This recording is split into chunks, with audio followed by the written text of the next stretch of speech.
உனக்கு ஏதாவது ககாஷி இப்போ எங்க இருக்கான்னு சொல்லு. இந்த வாட்டி நான் உன்கிட்ட திரும்பவும் கேக்குறேன். நீ சொல்லிட்டு நான் உன்னை உயிரோட விட்டுறேன். நீ என்ன ஒரு வாட்டி தொட்ட போது நீ கேட்டதுக்கெல்லாம் பதில் சொல்லு. வாய மூடு.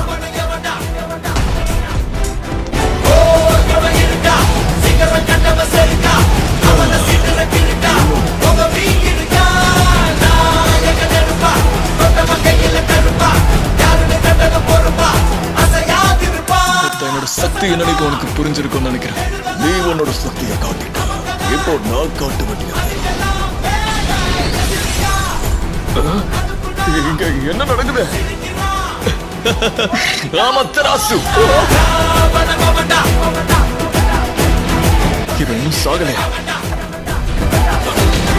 என்னோட வேகம் ரொம்ப அற்புதமா இருக்கு. இப்ப வா, உன் கதை முடிஞ்சது. என்ன